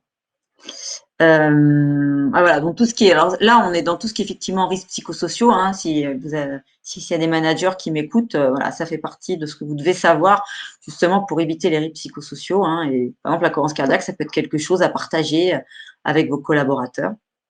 Donc, je vous disais aussi, et le collaborateur doit aussi en parler à son manager. Il ne faut pas toujours attendre que ce soit le manager qui fasse. Pourquoi pas proposer ça à son équipe. Voilà. Donc, parfait. Je vois qu'il y a des liens. Je vois qu'il y en a déjà qui font de la cohérence cardiaque. C'est parfait. Donc, comme je vois que le temps avance, je me mets dans le point de vigilance numéro 4, qui est posture et ergonomie. Donc là, l'idée, justement, c'est pas avoir mal au dos. Donc, avoir un matériel adapté. Alors, parfois, c'est pas toujours évident. Ça dépend évidemment de l'entreprise qui va mettre en place au niveau de son service santé au travail les bons outils.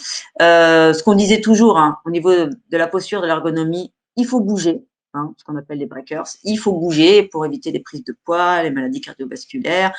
voilà, faire du sport, même, voilà, même si vous avez des problèmes du dos. Et donc, l'idée là de l'ergonomie, ça peut être varier l'ajustement de sa chaise, varier la vitesse de la souris aussi, augmenter la vitesse de la souris pour avoir moins de mouvements, poignets, coudes, épaules.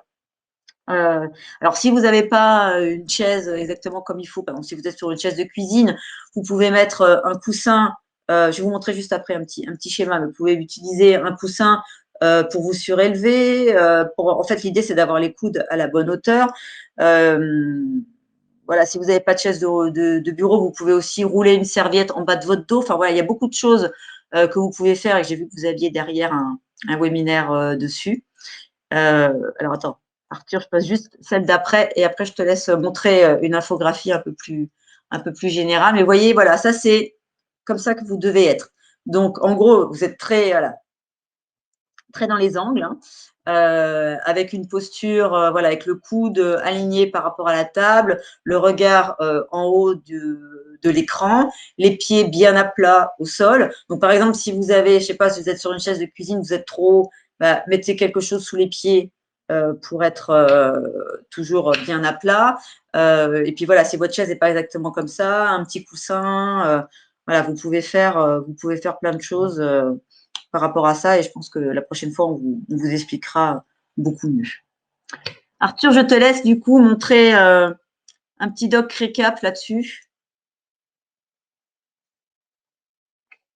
Alors, je vais vous montrer cette petite infographie et pour, en gros, bah, je vous laisse regarder un peu ce qu'on y raconte, mais c'est les points sur lesquels on attire votre attention en termes d'ergonomie du poste, qu'on soit en travail, bureau ou télétravail.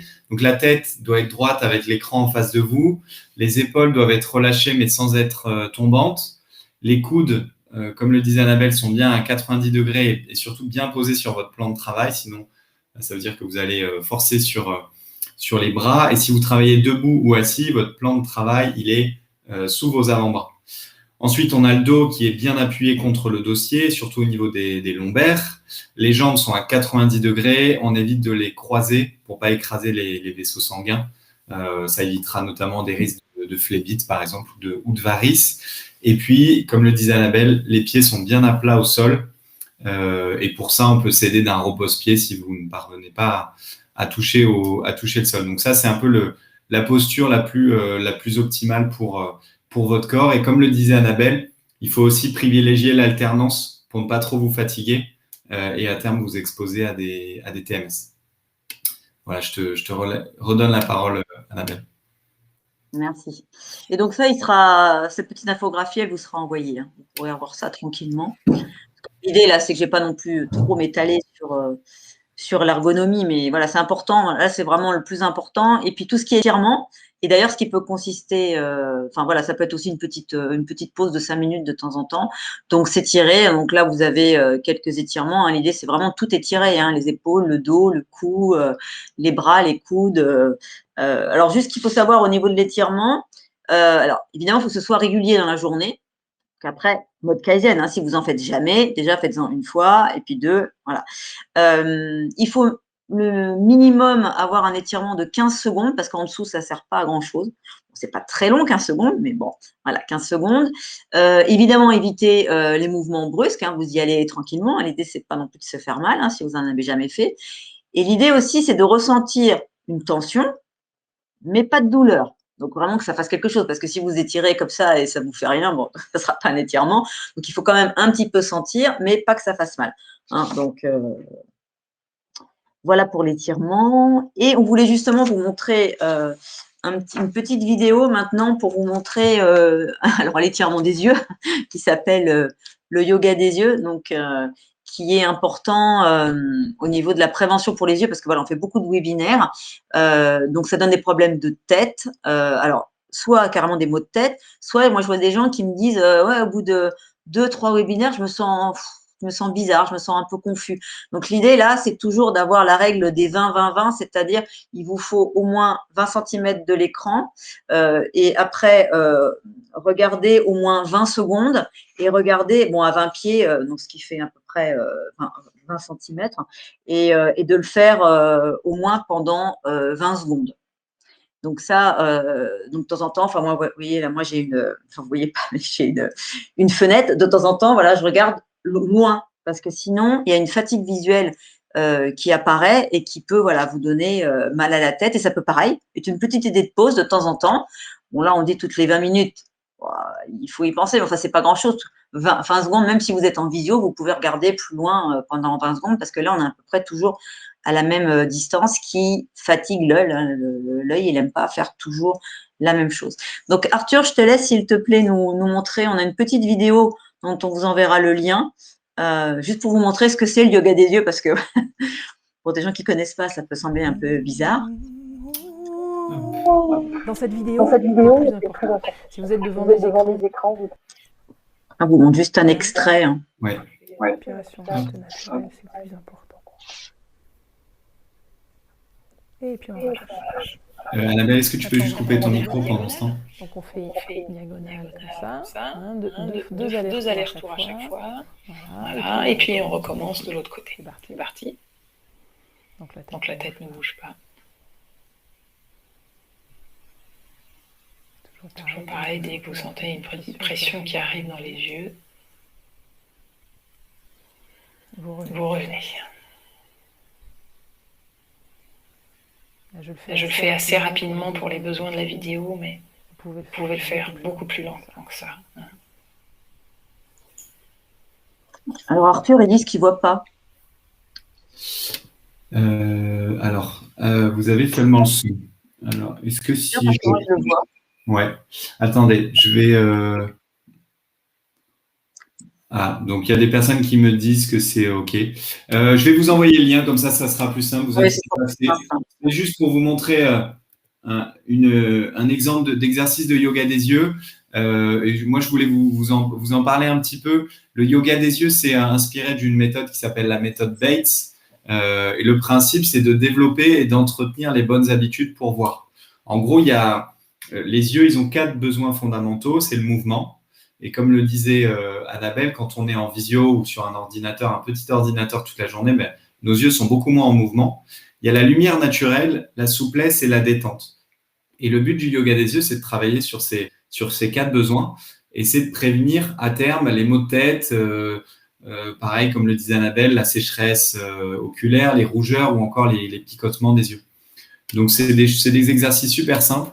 Voilà, donc je vous ai envoyé le lien YouTube. Si vous avez 5 minutes par jour, effectivement, ça peut être une super bonne habitude à mettre en œuvre dans votre quotidien de télétravailleur. Je te redonne la parole, Annabelle. Merci. Alors, la dernière petite slide pour donc au niveau de l'hygiène de vie, un petit récap. Hein. Donc l'idée, je pense que je l'ai assez dit, mais il faut répéter. Faire des pauses, du sport, boire aussi, en profiter pour cuisiner avec des produits frais comme on est chez soi. Faire aussi attention à la proximité du frigo. Moi, je voyais des gens qui ont des problèmes d'addiction quand même en télétravail, qu'on a moins en entreprise. Donc, faites attention à ne pas grignoter. Toujours un rythme de sommeil régulier, comme je disais tout à l'heure, hein, attention à l'hyperconnexion, parce qu'au niveau neuronal, quand vous regardez des écrans, alors encore plus quand vous travaillez, vous vous mettez dans une certaine longueur d'onde et qui n'est pas du tout celle du sommeil. Alors, il y a des gens qui passent très, très vite de cette longueur d'onde, entre guillemets, travail, écran à la longueur d'onde sommeil, et puis d'autres, il leur faut 1 heure et demie. Donc voilà, l'idée, c'est bien faire attention. Si vous êtes plutôt, être hyper connecté et avoir du mal à vous endormir après, il faut connaître quand est-ce qu'il faut vraiment s'arrêter pour bien dormir. Avoir une ligne aussi de démarcation claire entre vie pro, vie perso, parce qu'il faut savoir que le sommeil est très important pour la santé.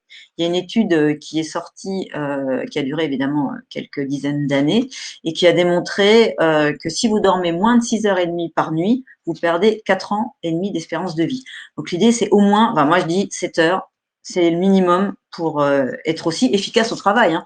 Donc il faut mieux arrêter une demi-heure avant pour dormir une demi-heure de plus et être plus efficace le lendemain. Ça, je pense que vous l'avez compris. Alors, avant de passer à l'exercice et de terminer, juste quelques petits points rapidement sur le management, s'il s'il y a des managers qui nous écoutent. Alors, en sachant que, évidemment, c'est au manager de mettre en place plein de choses, mais c'est aussi pour moi aux collaborateurs de proposer. Il ne faut pas toujours attendre que ce soit son manager. Donc, ce qu'on a déjà dit, hein, des règles de l'équipe à distance, des entretiens individuels réguliers, suivre le travail, mais faire attention aussi à la confiance, avoir des échanges aussi sur le processus, pas que sur le travail, entretenir la cohésion d'équipe, alors avec des événements ludiques. Alors, bon, je ne sais pas ce qu'il y a chez vous, mais moi, je connais les cafés virtuels, des blind tests musicales, des cours de cuisine, voilà, des choses vraiment, des choses sympathiques, on va dire. Et puis, vous avez aussi des choses autres. Par exemple, moi, j'ai déjà vu aussi pendant 20 minutes, il y a quelqu'un qui présente son métier, qui met en valeur son métier. Et donc, les gens passent petit peu par petit peu. Voilà, c'est sympa. On découvre les gens autrement. Alors, on peut aussi faire pour la cohésion d'équipe des escape games. Il peut y avoir aussi le manager qui fait des petites enquêtes de temps en temps sur est-ce que ça va bien, voilà, des petites choses très très rapides. Voilà, mais vous avez vraiment plein des challenges, des défis. Moi, je vois beaucoup de challenges RSE se faire en visio, par exemple sur la santé, sur l'écologie, et on se fait des petits challenges. Et chacun après travaille là-dessus. Évidemment, on met en valeur ceux qui mettent en place des actions sympathiques. Également, alors, impliquer les salariés, comme je disais, hein, vraiment leur demander, voilà, c'est quoi vos initiatives, qu'est-ce qu'on pourrait faire, ne pas non plus, en tant que manager, décider tout seul que ça sera comme ça. Parce que voilà, le café virtuel, c'est super sympa, mais si c'est imposé, ça peut moins l'être. Donc voilà, c'est en discuter. Alors ça peut être aussi mettre à disposition l'information justement pour éviter que tout le monde attende des comptes rendus, etc. Moi, je vois beaucoup aussi de gens qui ont des outils où toutes les informations sont dessus. Donc les gens, ils vont quand ils veulent et on n'a pas obligé d'avoir une réunion à telle heure, voilà, qui refait encore des visios, etc. Alors, le manager aussi doit prendre soin de lui, échanger avec ses pairs. Par exemple, moi, je pense que le co-développement, ça se fait très bien à distance. Par exemple, sur des problématiques de manager à distance, comment faire, comment s'améliorer. Un co-développement, c'est en gros de l'apprentissage entre pairs et c'est très efficace entre managers et aussi entre collaborateurs, hein. Et là, ça peut être un bon outil. Également, le manager, il doit développer sa vigilance par rapport aux psychosociaux, son empathie. Il doit donner encore plus de feedback, encore plus de reconnaissance. Il faut vraiment se dire que toutes les problématiques sont exacerbées en télétravail. Donc, quelqu'un qui a déjà besoin de reconnaissance un petit peu plus que d'habitude au travail, en télétravail, il va falloir encore plus. Favoriser évidemment un management par la confiance, hein. Oublier le micromanagement, ça, je pense que je l'ai dit plusieurs fois. Voilà, et pourquoi pas de la supervision indirecte, justement, pour cette histoire de confiance, avoir des tableaux. Par exemple, moi, dans mon poste d'avant, j'avais un tableau Excel où on partageait nos avancées sur intranet et on n'était pas toujours obligé voilà, que le manager nous appelle en disant « t'en es où ?» Le tableau, il était tout le temps, alors bien fait avec des couleurs, etc., pour qu'on voit tout de suite ce qui va pas.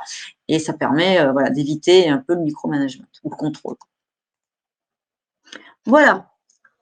Je suis arrivée du côté de mon exercice, qui est pour moi le plus important de tout ce que je vous ai dit là. C'est l'idée, là, c'est en mode Kaizen. Dites-moi, partagez-moi sur le chat, suite à tout ce que vous avez entendu, qu'est-ce que vous allez commencer à faire? Qu'est-ce que vous allez éventuellement arrêter de faire? Qu'est-ce que vous allez faire plus ou faire différemment?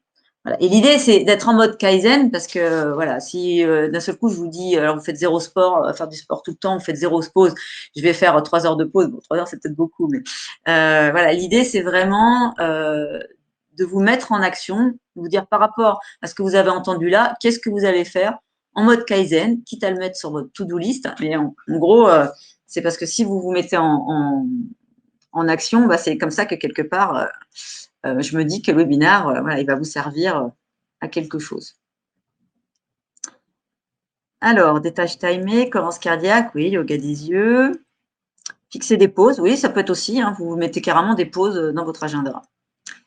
Le yoga, 1 heure de faim et s'y tenir, ouais. Café virtuel, ok. Arrêter le multitasking. Travailler offline, ouais, par rapport au mail, oui. Yoga des yeux. Ok, évaluer le temps nécessaire.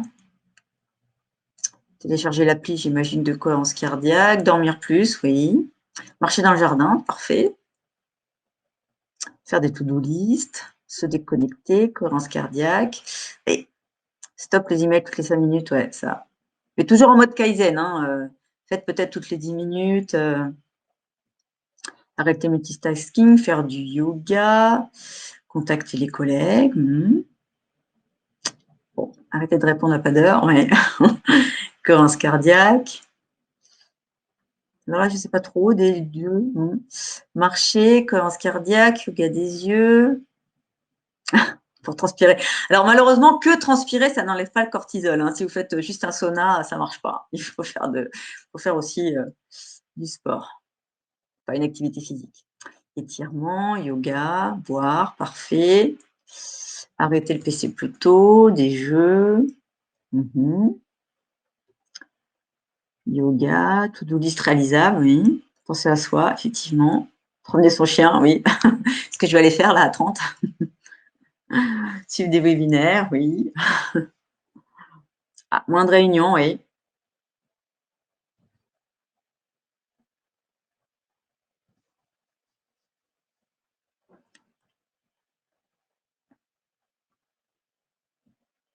Plus de pauses. Marcher, très bien. S'arrêter le soir. Mettre la vidéo lors des réunions. Respecter les horaires, yoga des yeux. Mieux segmenter, hein, perso et le pro. Temps limite, oui. La gestion des priorités, c'est une bonne chose. Les horaires.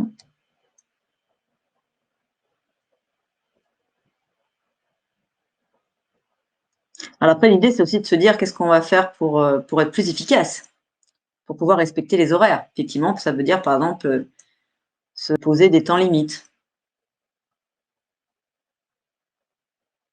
Ou dans la matrice d'Eisenhower, faire plus de choses, par exemple, faire des pauses, ça peut faire partie de ça, pour avoir moins d'urgence derrière, être plus concentré, pouvoir mieux gérer. Donc, être plus efficace et que ça prenne, donc, du coup, moins de temps. Des to-do list.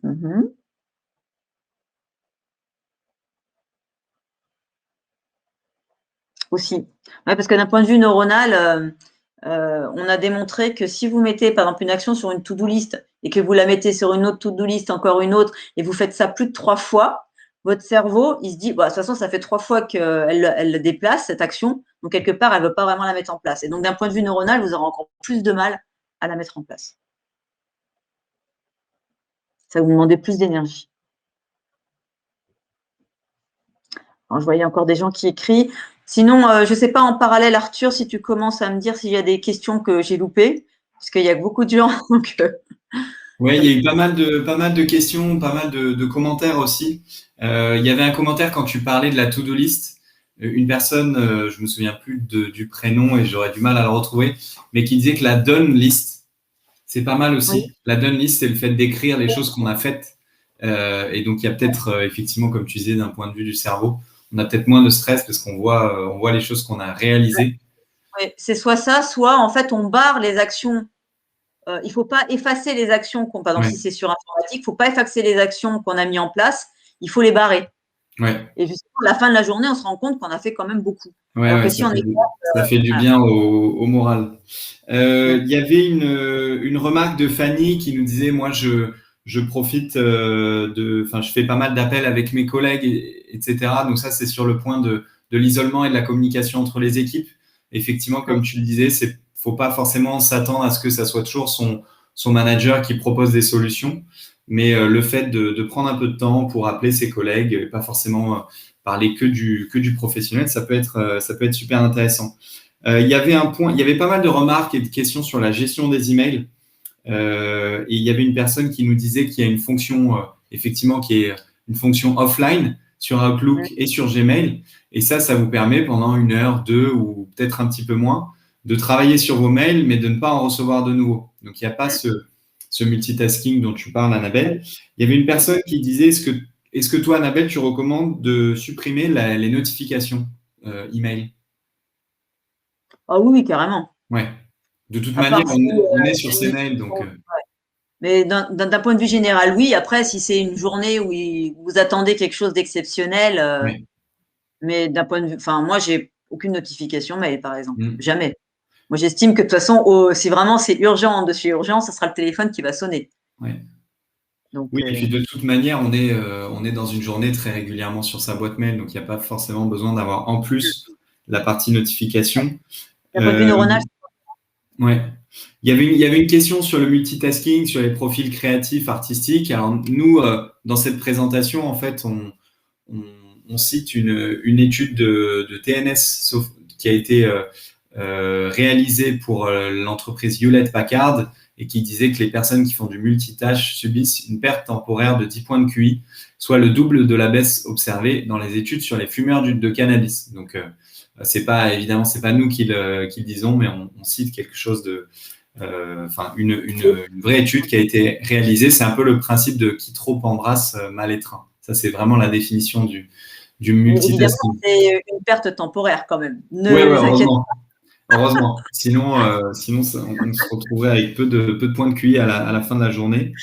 Il y avait une très bonne question. Alors, je pense que ça correspond pas évidemment à tout le monde sur ce webinaire, mais les personnes qui sont en décalage horaire important, type 8 heures, 9 heures, voire plus, avec des collègues, qu'est-ce que toi tu recommanderais pour le travail en commun, justement, sur son organisation de travail? Là, c'est plus au manager de voir, mais pour moi, s'ils sont décalés, c'est pas pour ça qu'ils vont travailler plus. Donc, ils se décalent le matin, par exemple, s'ils doivent être décalés le soir ou inversement. Ouais. Mais ça, c'est pas un problème de télétravail. Pour moi, ça existe déjà avec tous les gens qui travaillent effectivement avec les pays étrangers. Mais et puis donc du coup dans la charte, par rapport à cette équipe-là, avoir une plage où tout le monde est là dans l'équipe, parce que s'il y en a un qui est plutôt avec le fuseau horaire avec du moins et l'autre avec du plus, ils peuvent ne jamais se voir. Donc ça veut dire obligatoirement se dire qu'il n'y a aucune réunion, par exemple avec les clients entre midi, entre 13h et 15h, parce que c'est le créneau où les gens sont dispo des deux côtés, qu'il faut laisser du temps à l'équipe, quoi. Ouais, c'est important d'avoir des. C'est pas lié au télétravail. Hein. Ouais, c'est important effectivement d'avoir des plages communes plages horaires communes, quoi. Après, il y avait pas mal de questions juridiques, mais je suis pas sûr que nous on soit les mieux placés et ça dépend aussi souvent de ce qui a été défini dans votre entreprise. Il y avait une question dans une charte de télétravail. Alors ça, je sais pas si tu sauras nous répondre, Annabelle. Est-ce que l'employeur a un droit de visite chez le salarié pour valider l'installation du poste? Ça, je ne sais pas. Ouais. Ça, ouais, c'est comme vous disiez, Annabelle, nous, on n'est pas juriste et on vous donne plutôt des conseils sur l'organisation, la gestion du temps. Donc ça, on va plutôt vous diriger vers vos juristes en interne ou d'autres personnes qui seront plus capables de répondre à ces points-là. Est-ce qu'il y a d'autres questions? N'hésitez pas. Alors, Pascal Juston qui nous dit non, pas le droit. Donc, Pascal, si vous êtes juriste, on va suivre votre recommandation sur demande de la médecine du travail. Oui. Ok.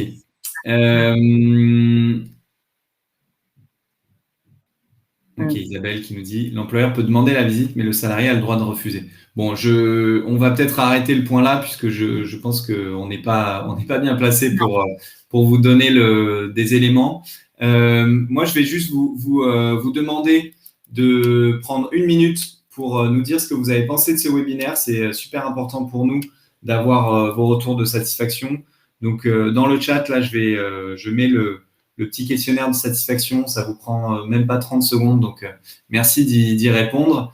Et je vais conclure sur les prochains webinaires. C'est la même slide d'introduction pour vous rappeler qu'on propose en partenariat donc avec le GAN et Goldmap, qui est notre startup de prévention santé et de qualité de vie au travail. On propose 3 webinaires en juin, en septembre et en novembre. Et on va traiter différents sujets qui ont été un petit peu abordés par Annabelle, notamment le sujet de la sédentarité et de la gestion du stress. Et on parlera aussi de l'alimentation saine. Voilà, je vous encourage à répondre au petit Typeform. Là, je remets le lien au cas où. Évidemment, Fanny, pas de souci pour avoir les slides par mail. Vous avez le replay qui sera accessible pendant 7 jours également. Et vous avez un petit livret pédagogique là, qui récapitule ce que vous a conseillé Annabelle. Et je vais tout de suite vous mettre à la limite le lien d'inscription vers la prochaine conférence. Donc, vous l'avez vu, celle du 10 juin sur la sédentarité. Et bien justement, Wissam, le lien pour s'inscrire au prochain webinaire sur la sédentarité, je vous l'ai mis juste là. Qu'est-ce que je devais vous dire d'autre en guise de conclusion? Je pense qu'on est bon. Annabelle, je te remercie pour ce webinaire d'1h30. On a appris plein de choses, des choses très pratiques. J'espère que ça vous a été utile et que vous allez évidemment mettre en œuvre certaines choses en mode Kaizen, comme le disait Annabelle, c'est-à-dire petit à petit et pas s'imposer trop des choses trop grosses d'un coup. Je vous souhaite un bon appétit à tout le monde. Et puis, on se dit à bientôt pour les prochains webinaires qui sont proposés donc avec le GAN.